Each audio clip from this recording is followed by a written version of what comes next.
allegiance to the flag of the United States of America and to the republic for which it stands, one nation, under God, indivisible, with liberty and justice for all.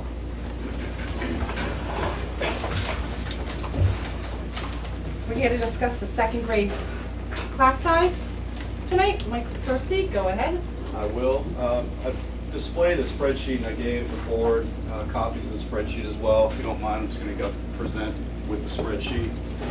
So at the last meeting when we were having this discussion, we had mentioned that I would go back and look at the budget and see if we could potentially, in my opinion, afford a additional second grade class position. So what I had done is, I just want to go through this first. If you look at the first line right here, that is our operating budget, $8,688,411. That's the budget that the voters approved. So that's our cap on spending for the year. Our additional expenses on top of that is our Title I program, and our allotment is $132,577.37. So on top of our operating budget, we can already anticipate our Title I expenses at that $132,000, which puts our total operating budget, our total estimated expenses at $8,820,988. So if you look at that number, on April 2nd, 2015, the board approved specific budget cuts. Those budget cuts were at $143,655. Now, if you look at this number right here, the $127,000, that's different than the 143 because I had to take out the $15,719 that were a savings in retirement that were part of the original $143,000. Those monies, that savings, is found down here in this number, and I'll get to it. So I had to make sure that I wasn't basically adding double the savings in this calculation, because that would put us $15,000 over because we considered it a double reduction. So with these cuts of $127,000, close to $128,000, that put our total operating budget at $8,693,052. If you look at the difference between this number and this number, what we're capped at, we're still $4,000 over budget. So that would be going into the school year, this current school year, knowing that we're already $4,641 over budget, which we can't do. So that caused a bigger issue in the sense of how we're going to afford potentially an additional second grade classroom. So what I did is I went and I looked at what I'm calling additional cost with staff changes and adding a new second grade position. Because what we're looking to do is we'll fill the math intervention position with, we'll be bringing a candidate forward to the board, and with that salary, the difference in that salary with the teacher that had left that position, as well as taking a Title I position and moving that to a third grade position, there's a cost difference in there. And also being able to fill a new grade 2 classroom is an additional cost of the operating budget of $71,227 to put that new position in. That includes all of the shifts in staffing to fill a new grade 2 position, a grade 3 position, as well as the math intervention position. This does not include filling the second Title I position. So we would not have two Title I positions in order to make this happen. So that if you take that number, all right, with the added to your total operating budget, it's $8,764,279. That puts us already at $75,868 over budget. So it's a substantial cost to add a position, the second grade position, that we can't afford because we have to stay within this cap number right here of $8,688,411. So that brought me back to reviewing the budget and again looking at high school enrollment numbers. So I'm saying this is additional savings that I found within the budget after July 1st. We actually had a decrease in 5 high school students. So if the board can recall, we originally budgeted 204 students in the proposed operating budget. In the deliberative session, 10 students were taken out. That brought us to 194. The budget reductions that we did on April 2nd, 2015 had 8 students out of that, additional 8 students in that reduction. And since then, we've lost another 5 high school students. Our total high school enrollment as of today is 181 students. That brought us down to a savings of $60,310. And then we also just received a notification that we're going to receive another holiday premium from our health insurance this year, like we did last year, which is at $19,981, which goes back as a credit to our regular education health costs. So with the $60,000, the $19,000, and our cafe services contract came in lower than we had anticipated with a savings of $4,214. That all adds up to a savings of $84,505. So if you take this number now and subtract the savings, that brings us at $8,679,744. If you go back to the original $8.6 million in the operating budget and subtract this number of 8.679, that means we basically have $8,636 that we're under budget when it comes to the cap to be able to afford that. Those are the monies that we can then spend out of our Title II monies, which puts us at our maximum spending money. And we anticipate around $50,000 in Title IIA monies, but we'll only be able to spend $8,636 out of it if we put this additional position in. So bottom line, we can afford an additional second grade position. However, it's also a gamble in the sense that we have only $8,600 to play with. If we get one more high school student that moves in, that means we need to find another $4,000 in the budget because it's around $12,060 for high school tuition. So this puts us right at the mark. We can afford it, but it puts us right at the mark with a little playroom of $8,600 out of our Title IIA monies. So that's where we're at fiscally. So I did review the budget. Are there any questions on all of this?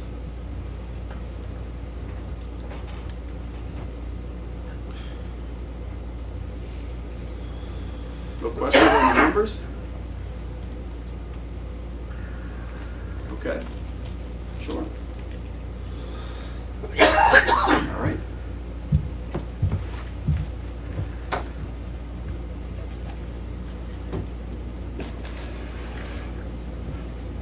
Public comment?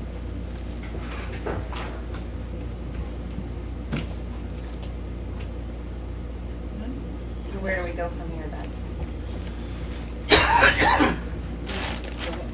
I have a question, and I don't know why I don't know the answer. I should, but I don't. We had $277,000 left over in this year's budget. Is that correct? And is there a way that before it gets returned to the people that we can hold a meeting and ask them to spend the money to? Can we use that money that's left over to add it to the budget to pay for the positions that are required? You would have to do that prior to July 1st. And we didn't We're notice currently it. at fiscal year 16, so you can't ask for approval to spend monies of fiscal year 15. But we could have. Could have prior. I'm not sure if that's ever been done before or not. How many Title I positions are there right now? 2. Well, there are 2. There are 2. Are you gonna add someone else in Title I? Well, we're looking at potentially, we might have some monies within Title I to look at an assistant, but not a full-time teacher. Because we lost a substantial amount in our Title I. We lost $30,000 in our allocation.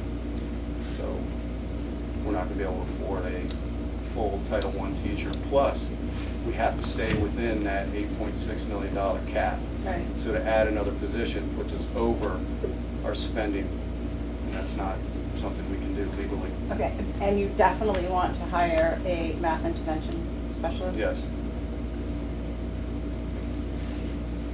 Keith? Technically, as of July 1, we only have one Title I teacher, correct? That's correct. However, we had originally, we went into the school year anticipating 2, and then we got our allocation, but yes, as of July 1st, we're only looking at 1 because we can't afford the 2. We could afford 2 if we weren't looking at the additional second grade position, because the money's going towards the additional second grade position. We could pick up the remaining costs for that second Title I position. So this includes an additional second grade teacher and a math interventionist? Yep. So basically, you would keep your current staffing, except for you would lose a Title I position, and you would gain a new second grade position. But what are we gonna do about third grade? Third grade is going to be Third filled. We already got that. We already did that. So there'll be 3 and 3. Three It would second. be 3 second, 3 third. Yeah. When did we fill the third? We We approved approved it. it 2 meetings ago? Yeah, it was 2 meetings ago, I think, Steve.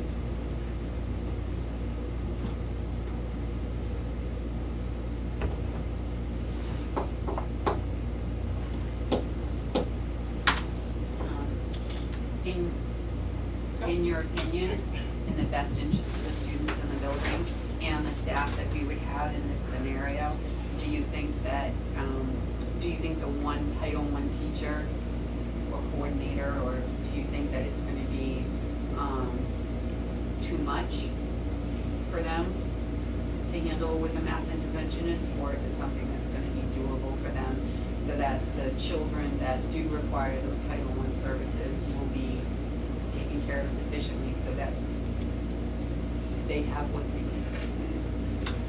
I think, particularly the way the staff works within Paul's school that I'm familiar with, it's very collaborative, so they're going to work as a team to really address the needs of students. It's not ideal. It'd be great to be able to maintain our current staffing and have an additional second grade position, but we had to make a choice here in looking at, adding a position in the primary grades, particularly, I think will have a great impact on students.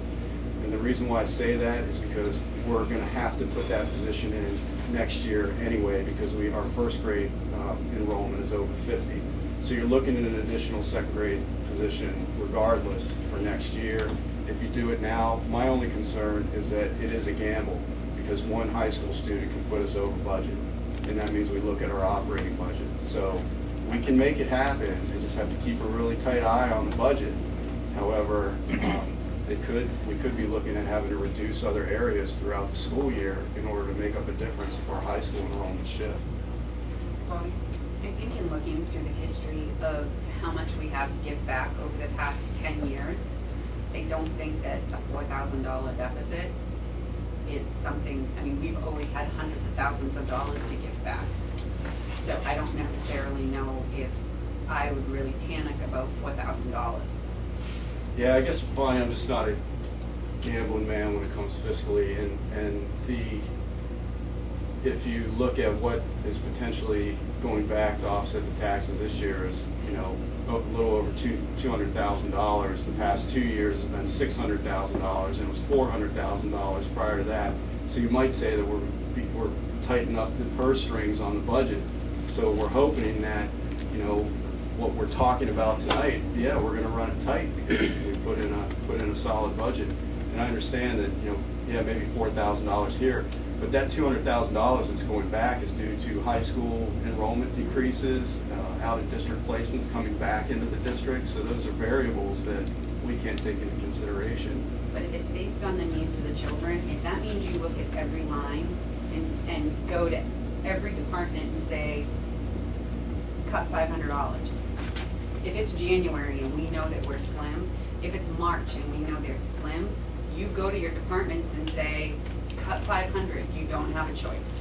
And that's a hard decision to make, but if it's in the best interest of the children, you have to do what you have to do. And everybody lives on a tight budget. It's not just I mean, in the school budget, it's pretty substantial. I mean, if one of the families in town had to cut it to find that $4,000, say a child needed braces, you would have to figure it out and get it done, and I just don't think that we should be any different than that. Yeah, and I'm fully aware of that, and I'm willing to take that risk. I really am. Of having to look at the budget sometime throughout the year if we know that our expenses are going up because of unanticipated reasons. I'm willing to take that to lower those class sizes in grade 2.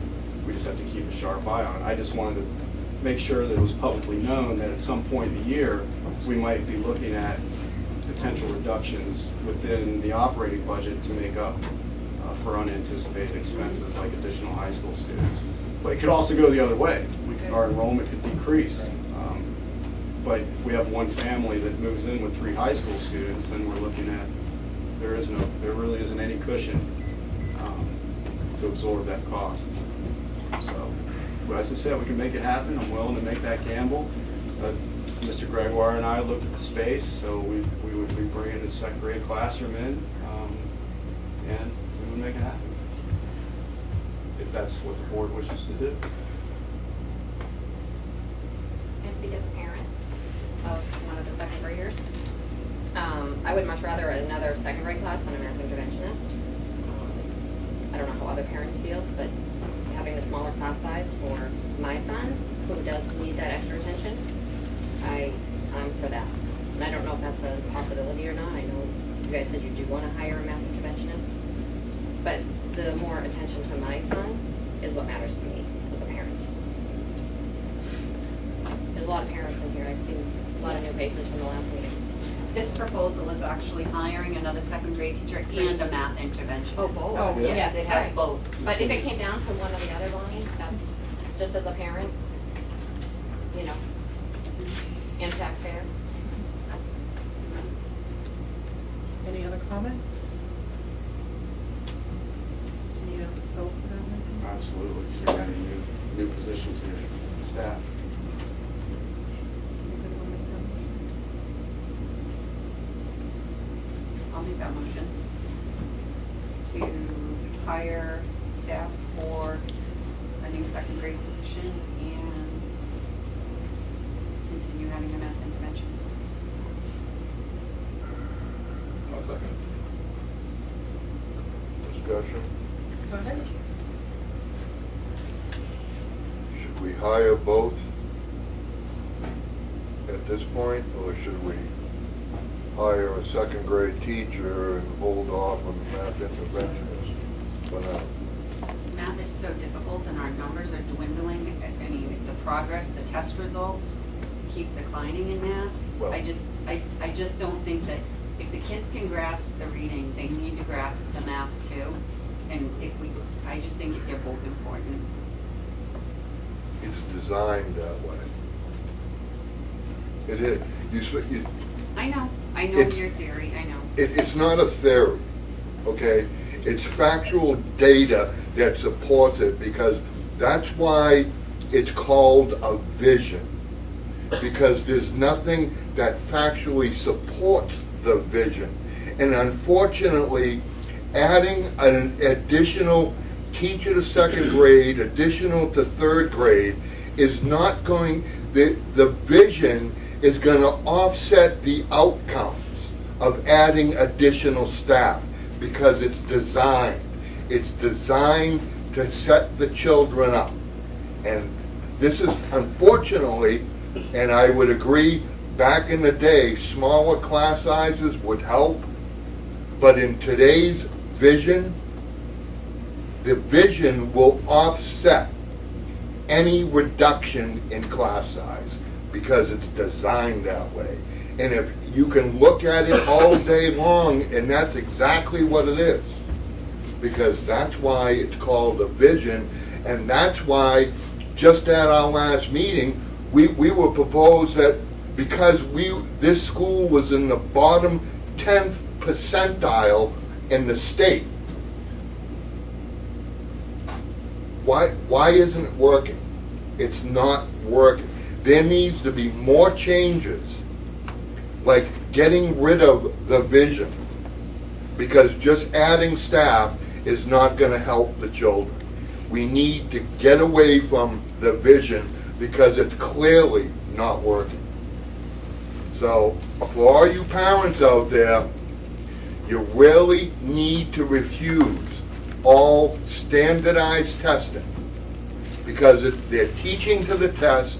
It's the standardized testing that will, as long as this vision is in place, is going to hurt and fail your children. So please, refuse all standardized testing. If we were in the low 10th percentile in the state, why would you want to take teachers away? That doesn't make a lot of sense to me.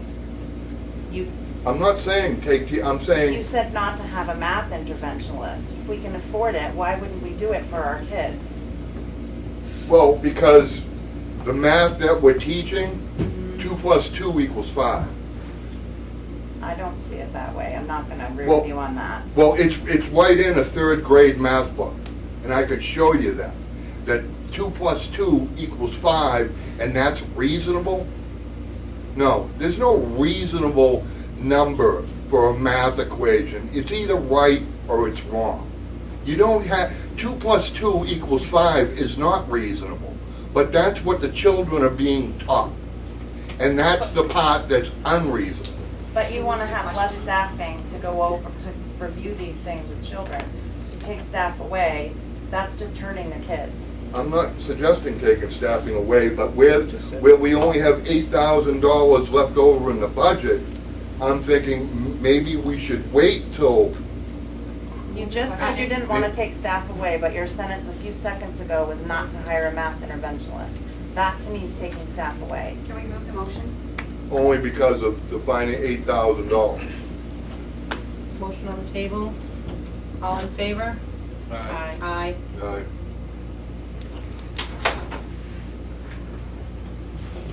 Thank you. You're welcome.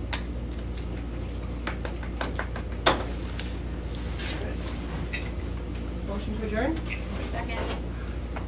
All in favor? You have public comment on Oh, there is, sorry, public comment. We did public comment, I'm looking at my little agenda When did you do public comment? earlier. I You thought missed that it. was just regarding the subject. If you were asking for public comment, that's why I didn't say. Oh, no, go ahead. If you have something you want to say, Judy, go ahead. I was just wondering if there was any update on the parking lot, if that issue's been resolved yet. No, we should have that on the agenda for the next meeting, so we should have answers on that. And I was wondering if the board has seen any of the MeWe or Smarter Balance testing results, if they're available yet. Are they out yet? I thought the Smarter Balance testing was going to be a lot quicker in getting results because it was computerized. Mr. Gregoire? We are attending a training on August 10th to go over how we talk about the smart balance results. We haven't seen the results as of yet. Okay. It won't be available till fall. Till the fall? Okay, Thank you. thank you. Priscilla? Several meetings ago, you had announced to the board, the public, that you were sending information to your attorney about Mr. Fogg. I'd like an update on that whole situation. Mr. Tarsi, do we have an update as of yet? Did you send it to us today? Oh, I'm sorry, I haven't checked my email. Has everybody else seen it? No. No, we should put, I don't want to comment until everybody gets a chance. Can we to put see it on the agenda? Is that something we need on the agenda for the next meeting? Could you please?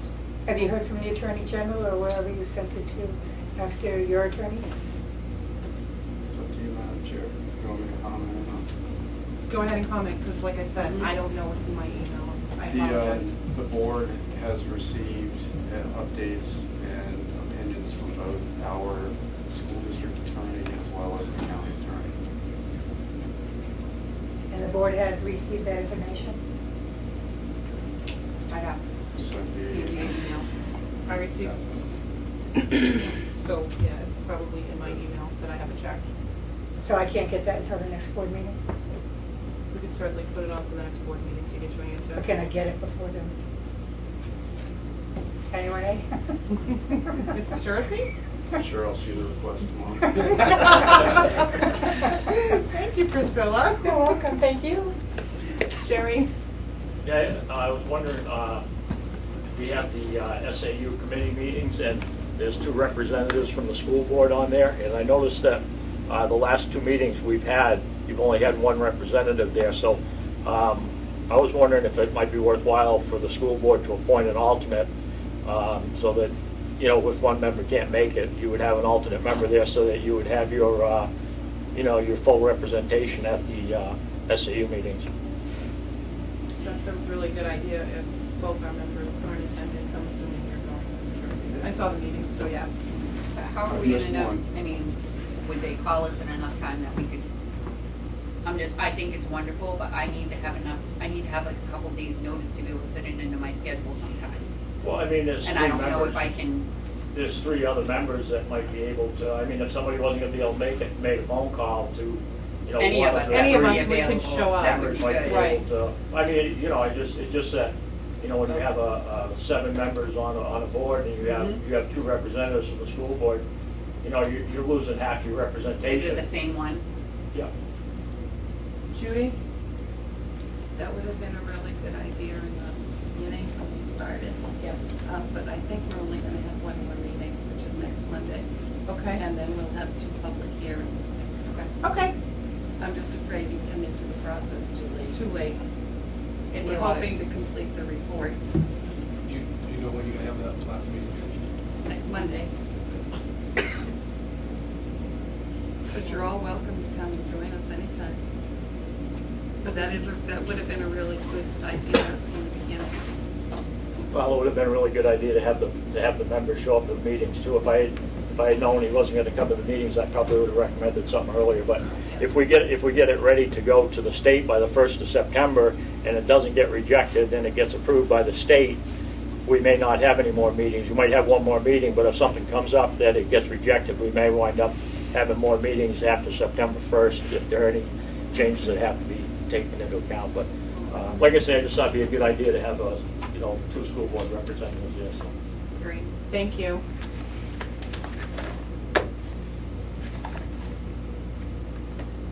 No one else? Okay. Motion to adjourn?